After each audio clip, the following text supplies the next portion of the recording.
નમસ્કાર મિત્રો, વેધર ઇન્ફોર્મેશનમાં આપનું સ્વાગત છે અને હું છું પરેશ। ખાસ કરીને આજના વિડીયોમાં આપણે એપ્રિલ મહિનાના પ્રથમ અઠવાડિયામાં માવઠાના વરસાદની શક્યતા છે તેની આગાહી આપવાની છે, સાથે ઊંચા તાપમાન વિશેની પણ ખૂબ અગત્યની માહિતી આપવાની છે। સૌપ્રથમ તો આપને જણાવી દઉં, ગત મહિનો એટલે કે 2026ના માર્ચ મહિનાની અંદર બે રાઉન્ડની અંદર માવઠા જોવા મળ્યા, જેની અંદર 18, 19 અને 20 માર્ચે પણ રાજ્યના અલગ અલગ વિસ્તારમાં માવઠું થયું હતું। ત્યાર પછી 28, 29 અને 30 માર્ચે પણ માવઠું થયું। ખાસ કરીને 28 માર્ચે હવામાનમાં પલટો આવ્યો। 29 માર્ચે ખંભાળિયાના અમુક ગ્રામ્ય વિસ્તાર, સાવરકુંડલાના વિસ્તારો અને બોટાદના વિસ્તારોની અંદર ઝાપટા પડ્યા હતા। 30 માર્ચે અમરેલીના લાઠી, લીલિયા સહિતના અનેક વિસ્તારોની અંદર તીવ્ર માવઠું જોવા મળ્યું। એટલે 28, 29, 30 માર્ચમાં પણ માવઠું થયું છે અને હવે આ 31 અને 1 તારીખે બે દિવસથી આપણું હવામાન ખુલ્લું થયું છે, તાપમાન ઉચકાયું છે। છતાં હવે આપને જણાવી દઉં કે હવે આવનારા દિવસમાં 3 દિવસ સુધી હજુ માવઠાની શક્યતાઓ છે, જેમાં 2, 3 અને 4 એપ્રિલ એમ 3 દિવસ સુધી રાજ્યના અલગ અલગ વિસ્તારોની અંદર માવઠાની શક્યતાઓ છે। જેમાં ખાસ કરીને જોવા જઈએ તો ઉત્તર ભારતના જે પહાડો ઉપરથી અત્યારે back to back western disturbance પસાર થઈ રહ્યા છે। ઉત્તર ભારતના પહાડો ઉપર બરફવર્ષા પણ થઈ રહી છે અને એ જે વેસ્ટર્ન ડિસ્ટર્બન્સ હોય છે એનો ટ્રફ છે એ દક્ષિણ પાકિસ્તાન અને ગુજરાત સુધી લંબાઈ રહ્યો છે, જેને કારણે માર્ચ મહિનામાં પણ બે માવઠા થયા અને હવે એપ્રિલ મહિનાના પ્રથમ અઠવાડિયામાં જ આ એક માવઠું થવાનું છે। જેમાં ખાસ કરીને જોવા જઈએ તો અત્યારે એ જે વેસ્ટર્ન ડિસ્ટર્બન્સનો જે ટ્રફ છે એ પાકિસ્તાનના અમુક ભાગો ઉપર પહોંચી ગયો છે। 2 એપ્રિલ 2026ના રોજ કચ્છ જિલ્લાના જે નલિયા એટલે કે અબડાસા તાલુકાની એની આસપાસથી માવઠાના ઝાપટાની શરૂઆત થઈ શકે છે। ખાસ કરીને આ માવઠાની વધુ અસર સૌરાષ્ટ્ર અને કચ્છની અંદર જોવા મળે તેવી શક્યતાઓ છે। એમાં કચ્છ જિલ્લાના અમુક સેન્ટરની અંદર તો તીવ્ર માવઠું થશે, એટલે કે સામાન્ય કરતા થોડુંક વધુ માવઠું થાય તેવી પણ શક્યતાઓ છે। સૌરાષ્ટ્રના પણ એકાદ બે સેન્ટરની અંદર તીવ્ર માવઠું, બાકી છૂટાછવાયા વિસ્તારમાં માવઠું થવાનું છે। એટલે આમ જોવા જઈએ તો સૌરાષ્ટ્ર અને કચ્છની અંદર આ માવઠાની અસર થોડીક વધારે જોવા મળશે।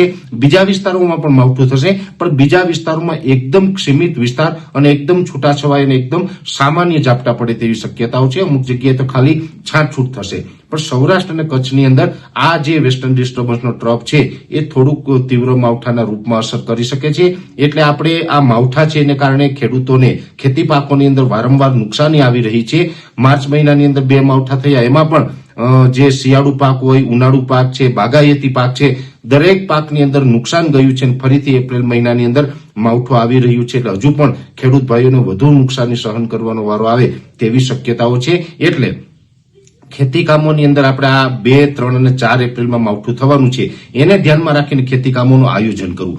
બીજી વાત એ કરવાની છે કે અત્યારે આમ તો ઉનાળો ચાલી રહ્યો છે, એટલે ઉનાળાની અંદર સ્વાભાવિક રીતે તાપમાન ઉચકાતું હોય છે, એમાં પણ એપ્રિલ અને મે મહિનો છે તો આકરા તાપના મહિના કહેવામાં આવે છે। એટલે હવે 3 અને 4 તારીખથી હીટવેવનો રાઉન્ડ પણ ચાલુ થઈ રહ્યો છે। જો કે આ હીટવેવનો રાઉન્ડ છે લગભગ ગુજરાતના દરેક સેન્ટરમાં હશે, એટલે કે તાપમાન છે 40 અમુક જગ્યાએ 40 પ્લસ એટલે કે 41-42 ડિગ્રી તાપમાન થવાની શક્યતાઓ છે। 3 એપ્રિલથી લઈ અને 8 એપ્રિલ સુધી તાપમાન ઉચકાવાનું છે। જે વિસ્તારની અંદર માવઠાના ઝાપટા પડે અને વાદળછાયું વાતાવરણ થાય એટલા વિસ્તાર પૂરતું તાપમાન નીચું રહેશે। હવે આપણે ગુજરાતની અંદર ઓલ ઓવર જોવા જઈએ તો સાર્વત્રિક તો માવઠું થવાનું નથી। સૌરાષ્ટ્ર અને કચ્છમાં થોડીક વધારે અસર, બીજા વિસ્તારમાં ઓછી અસર।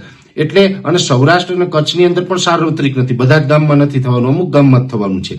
તો જે વિસ્તારમાં માવઠું હશે એ વિસ્તારનું તાપમાન થોડુંક નોર્મલ રહેશે। જે વિસ્તારમાં માવઠું નહીં હોય એ તમામ વિસ્તારનું તાપમાન છે ઉચકાશે। એક પ્રકારે હીટવેવ જેવો માહોલ છે એ 3 થી લઈને 8 એપ્રિલ દરમિયાન જોવા મળે તેવી શક્યતાઓ છે। એટલે ખાસ તો આમ જોવા જઈએ તો એપ્રિલ મહિનાનું પ્રથમ અઠવાડિયું છે તેમાં ઊંચું તાપમાન, હીટવેવ અને માવઠાના ઝાપટા, વાદળછાયું વાતાવરણ, બધું જ પ્રકારનું હવામાન છે આપણે જોવા મળે તેવી શક્યતાઓ રહેલી છે। એટલે ખાસ કરીને માવઠું અને તાપમાન વિશેની ખૂબ અગત્યની માહિતી હતી, મેં આપને આપવાનો પ્રયત્ન કર્યો છે।